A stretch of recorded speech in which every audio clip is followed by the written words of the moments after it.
Israel Iran സംഘർഷം രൂക്ഷമായി തുടർന്നു. ടെഹ്റാനിൽ രാത്രിയിലും ഇസ്രയേൽ കനത്ത ആക്രമണം തുടരുകയാണ്. ടെൽ-അവീവിൽ ഉൾപ്പെടെ പ്രത്യാക്രമണം തുടരുന്നു എന്ന് ഇറാനും അറിയിച്ചു. എന്നാൽ ഇറാന്റെ മിസൈൽ ആക്രമണ ശ്രമം തകർത്തു എന്ന് ഇസ്രയേൽ അവകാശപ്പെട്ടു.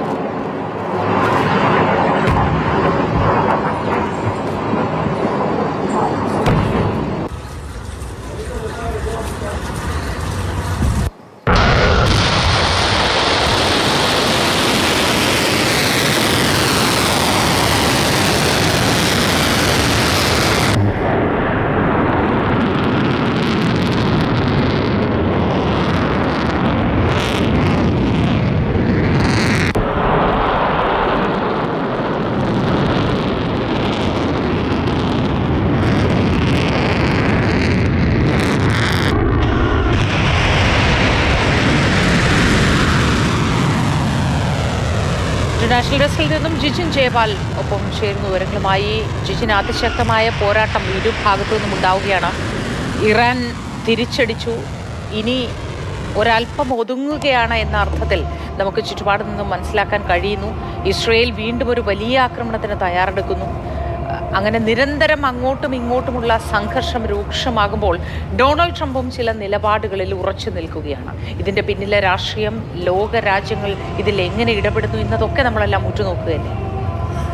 മോദി, ഈ വരുന്ന മണിക്കൂറുകൾ ഓരോ നിമിഷവും ആശങ്കയേറുന്ന സ്ഥിതിവിശേഷമാണ് നിലവിലുള്ളത്. ഇറാനിലും ഇസ്രയേലിലും കനത്ത ആക്രമണമാണ് ഈ മണിക്കൂറിലും റിപ്പോർട്ട് ചെയ്യുന്നത്. അതായത് കഴിഞ്ഞ 6 ദിവസത്തിനിടെ, ഇന്ന് 6ാം ദിവസമാണ്, ഈ 6 ദിവസമായി സംഘർഷത്തിന് യാതൊരു അയവും സംഭവിച്ചിട്ടില്ല. ഇറാന്റെ വ്യോമാക്രമണം ഇസ്രയേലിന്റെ പല ഭാഗത്തും ഉണ്ടായി. ടെൽ-അവീവിലും വടക്കൻ പ്രദേശങ്ങളിലുമെല്ലാം കനത്ത ആക്രമണമാണ് ഉണ്ടായിരിക്കുന്നത്. അല്പസമയം മുമ്പ് ഇസ്രയേൽ ഔദ്യോഗികമായി പറയുന്നത് ആ മേഖലയിൽ വീണ്ടും ഒരു അപായ മുന്നറിയിപ്പ് നൽകിയിരിക്കുന്നു എന്നാണ്. അതായത് അവിടെയുള്ള ആളുകൾ സുരക്ഷിതമായ ഇടങ്ങളിലേക്ക് മാറണമെന്ന മുന്നറിയിപ്പ് ഏറ്റവും ഒടുവിലായും ഇസ്രയേലിൻ്റെ ഭാഗത്ത് നിന്ന് ഉണ്ടാകുന്നു. മറുഭാഗത്ത് ടെഹ്റാൻ കേന്ദ്രീകരിച്ചാണ് ഇസ്രയേലിൻ്റെ വ്യോമാക്രമണം ശക്തമാക്കിയിരിക്കുന്നത്.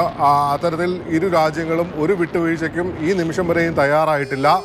ഇതിനിടയിലാണ് ഭീഷണിയുടെ സ്വരവുമായി അമേരിക്കൻ പ്രസിഡന്റ് ഡൊണാൾഡ് ട്രംപ് എത്തിയിരിക്കുന്നത്. നമ്മൾ ഈ കാണുന്ന ദൃശ്യങ്ങൾ ഇസ്രയേലിന്റെ ഭാഗത്തുണ്ടായ ആക്രമണത്തിന്റെ ദൃശ്യങ്ങളാണ്. കനത്ത ആക്രമണമാണ് ഇസ്രയേലിന്റെ ഭാഗത്ത് നിന്ന് ഇറാന്റെ പല മേഖലകളിലും ഉണ്ടായിരിക്കുന്നത്. ഡൊണാൾഡ് ട്രംപിന്റെ കാര്യം പറയുകയാണെങ്കിൽ ഇറാൻ പരമോന്നത നേതാവ് അയത്തുള്ള അൽ ഖമനേയി എവിടെയാണെന്ന് ഞങ്ങൾക്കറിയാം. അതായത് ഇസ്രയേൽ കഴിഞ്ഞ ദിവസം പറഞ്ഞിരുന്നു, ഈ യുദ്ധം അവസാനിപ്പിക്കണമെങ്കിൽ ഖമനേയിയെ വധിച്ചതിന് ശേഷം മാത്രമേ ഈ യുദ്ധം അവസാനിപ്പിക്കുമെന്ന് ഇസ്രയേൽ പറഞ്ഞിരുന്നു. അതിന്റെ ഒരു പിന്തുണ കീഴടങ്ങലല്ലാതെ ഇറാന് മുന്നിൽ മറ്റ് വഴികളില്ല എന്നാണല്ലോ അമേരിക്കൻ പ്രസിഡന്റ് ഡൊണാൾഡ് ട്രംപ് മുന്നറിയിപ്പ് നൽകിയിട്ടുള്ളത്. ഇറാന്റെ പരമോന്നത നേതാവ് ഇപ്പോൾ ജിജിൻ പറഞ്ഞതുപോലെ അയത്തുള്ള അലി ഖൊമേനി എവിടെയെന്ന് തങ്ങൾക്ക് അറിയാം എന്നും എളുപ്പം വധിക്കാൻ കഴിയുമെന്നുമൊക്കെ ഡൊണാൾഡ് ട്രംപ് പറയുന്നുണ്ടായിരുന്നു. പക്ഷെ ഇപ്പോഴത് ചെയ്യുന്നില്ല എന്നാണ് ട്രംപ് പറയുന്നത്. ജിജി, നമുക്ക് ആ ദൃശ്യങ്ങൾ ഒരിക്കൽ കൂടി കാണാം.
ഇത്തരത്തിലുള്ള സംഘർഷം ഇരു രാജ്യങ്ങൾക്കും പുത്തരിയല്ല എങ്കിലും ഇസ്രയേലിനെ സംബന്ധിച്ച് കൂടുതൽ എങ്കിൽ പോലും ജനജീവിതം താറുമാറായ ദിവസങ്ങളാണ് ഈ 6 ദിവസങ്ങൾ കടന്നുപോയത്. സംഘർഷം കൂടുതൽ രൂക്ഷമാവുന്ന സമയത്ത് ഈ ഇറാനൊപ്പം മറ്റ് അറബ് രാജ്യങ്ങൾ പിന്തുണയുമായി അധികമില്ല എന്നത് ഇറാനെ സംബന്ധിച്ചൊരു ആശങ്ക തന്നെയല്ലേ. ഇനി എന്ത് നിലപാടിലായിരിക്കും ഇറാൻ മുന്നോട്ട് പോവുക? മൊത്തത്തിൽ ഗൾഫ് രാജ്യങ്ങളുടെ നിലപാട് വളരെ നിർണായകമായിരുന്നു. അതായത് 21 രാജ്യങ്ങളാണ് ഈ യുദ്ധം അവസാനിപ്പിക്കണമെന്ന് ആവശ്യപ്പെട്ടുകൊണ്ട് രംഗത്ത് വന്നത്. ആ രാജ്യങ്ങളുടെ ഒരു നിലപാടിൻ്റെ കൂടി ഭാഗമായിട്ടാകണം ഈ യുദ്ധം അവസാനിപ്പിക്കാനുള്ള ചില ശ്രമങ്ങൾ ചില കോണുകളിൽ നിന്ന് ഉയർന്നിരുന്നു. ഫ്രഞ്ച് പ്രസിഡന്റ് ഇമ്മാനുവൽ മാക്രോൺ പറഞ്ഞത് അമേരിക്കൻ പ്രസിഡന്റ് ഡൊണാൾഡ് ട്രംപ് ഇതിനു വേണ്ടിയുള്ള നീക്കങ്ങൾ നടത്തുന്നു എന്നായിരുന്നു. പക്ഷേ ട്രംപിൻ്റെ ഏറ്റവും ഒടുവിലത്തെ പ്രസ്താവനയും പറയുന്നത് ഇറാൻ കീഴടങ്ങണം എന്നതാണ്. ആണവ സമ്പുഷ്ടീകരണ പദ്ധതികളിൽ നിന്ന് ഇറാൻ മാറാതെ ഈ യുദ്ധത്തിൽ നിന്ന് ഏതെങ്കിലും തരത്തിലുള്ള അയവുണ്ടാകുമെന്ന് കണക്കാക്കാൻ കഴിയില്ല. ഏറ്റവും ഒടുവിലായി ലഭിക്കുന്നത് ഇസ്രയേൽ ഹോജർ മേഖലയിൽ ഇറാനിലെ ഹോജർ മേഖല, അതായത് അവരുടെ മിസൈൽ നിർമ്മാണ കേന്ദ്രമാണ്. ആ മേഖല കേന്ദ്രീകരിച്ച് കനത്ത ആക്രമണം ഏറ്റവും ഒടുവിലായി ലഭിക്കുന്നത് അത്തരത്തിലുള്ള സൂചനയാണ്. ഇറാൻ ഒരു വശത്തോട് ആണവ സമ്പുഷ്ടീകരണവും ആണവ ആയുധ നിർമ്മാണവുമായി മുന്നോട്ട് പോവുക തന്നെയാണ്. മറുവശത്ത് ആണവ കരാറിൽ ഇറാനെ കൊണ്ട് ഒപ്പിടിപ്പിക്കുക എന്നതാണ് അമേരിക്കയെ സംബന്ധിച്ചും ഇസ്രയേലിനെ സംബന്ധിച്ചും നിർണായകമായ ഘട്ടം. ഈ എന്തെങ്കിലും ആയുധം ഉണ്ടാക്കുന്നത് തടയുക എന്ന ലക്ഷ്യത്തോടു കൂടിയുള്ള കടുത്ത നിലപാടുകളാണ് ഇപ്പോൾ പ്രഖ്യാപിക്കുന്നത്. അമേരിക്ക വാക്കുകൊണ്ട് മാത്രമല്ല ഈ ഒരു പ്രഖ്യാപനം നടത്തുന്നത്. അമേരിക്കയുടെ പടക്കപ്പലുകൾ അടക്കമുള്ളത് ഗൾഫ് മേഖലകളിൽ കേന്ദ്രീകരിച്ച് നീങ്ങുന്നു എന്നുള്ള റിപ്പോർട്ടുകളും പുറത്തു വരുന്നുണ്ട്. അത് സ്ഥിരീകരിക്കപ്പെടുന്നുമുണ്ട്. അത്തരത്തിൽ ഇറാന് മേൽ സമ്പൂർണ്ണമായി ഒരു പ്രതിരോധത്തിലാക്കിക്കൊണ്ടുള്ള നടപടികളാണ് അമേരിക്കയുടെ ഭാഗത്തുനിന്നുണ്ടാകുന്നത്. അയത്തുള്ള ഖമേനിയുടെ ചില പ്രതികരണവും വന്നിട്ടില്ലേ? അയത്തുള്ള വളരെ വ്യക്തമായി പറയുന്നുണ്ട്, എന്തെങ്കിലും തരത്തിലുള്ള അമേരിക്കയുടെ ഭീഷണിക്ക് ഒരു കാലത്തും വഴങ്ങില്ല എന്ന നിലപാട് തന്നെയാണ് അയത്തുള്ള അലി ഖമേനി പ്രഖ്യാപിക്കുന്നത്. എന്തെങ്കിലും തരത്തിലുള്ള നീക്കങ്ങൾ നടത്തിയാൽ അതിനെല്ലാം പ്രതിരോധിക്കാൻ എൻ്റെ രാജ്യത്തിന് കഴിയുമെന്നാണ് അയത്തുള്ള അലി ഖമേനി. ഇറാൻ്റെ പരമോന്നത നേതാവാണ്. എല്ലാ കാലത്തും അമേരിക്കയ്ക്കെതിരെ ശക്തമായ നിലപാട് സ്വീകരിച്ചിട്ടുള്ള നേതാവാണ് അയത്തുള്ള അലി ഖമേനി. അത് അദ്ദേഹം എവിടെയാണെന്ന് പോലും ഇപ്പോൾ പക്ഷേ വ്യക്തമല്ല. സുരക്ഷിതമായ കേന്ദ്രത്തിലാണെന്ന് ഇറാൻ പറയുന്നുണ്ടെങ്കിലും അത് ഒട്ടും സുരക്ഷിതമായ ഇടമല്ല എന്ന് ട്രംപ് പറയുന്നു. വളരെ ഈസി ആയിട്ടുള്ള ഒരു ടാർഗറ്റാണ് അയത്തുള്ള അലി ഖമേനി എന്ന് ട്രംപ് പറയുന്നു. തൽക്കാലത്തേക്ക് വിടുന്നു എന്നാണ് പറയുന്നത്. ഇസ്രായേൽ നേരത്തെ അയത്തുള്ള അലി ഖമേനിയെ വധിക്കാൻ വേണ്ടിയുള്ള പദ്ധതി തയ്യാറാക്കിയിരുന്നു എന്നുള്ള റിപ്പോർട്ടുകൾ വന്നിരുന്നു. എന്നാൽ ട്രംപ് ഇടപെട്ട് ഈ നീക്കത്തെ തടഞ്ഞു എന്ന തരത്തിലുള്ള വാർത്തകളും പുറത്തു വരുന്നു. ഇതെല്ലാം കൂടി കൂട്ടി വായിക്കുമ്പോൾ ഇറാന് പരമാവധി പ്രതിരോധത്തിലാക്കിക്കൊണ്ട് ഈ ആണവ കരാറിൽ ഇറാനെ കൊണ്ട് ഒപ്പിടിപ്പിക്കുക എന്ന നിലപാടിലേക്കാണ് ട്രംപ് ഭരണകൂടം പോകുന്നത്, അമേരിക്ക പോകുന്നത്. മറുവശത്ത് കനത്ത ആക്രമണവുമായി ഇസ്രയേൽ മുന്നോട്ട് പോവുകയും ചെയ്യുന്നു.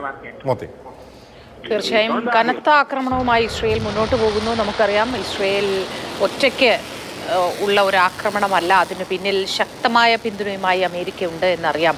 ദൃശ്യങ്ങളിൽ വളരെ ഭീകരമായ ആക്രമണം നടക്കുന്നത് വ്യക്തവുമാണ്.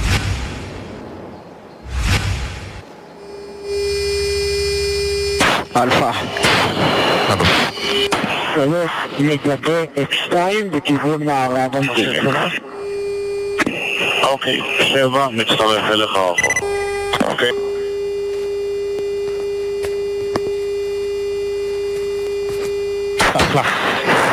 נקודה 4 מ-7.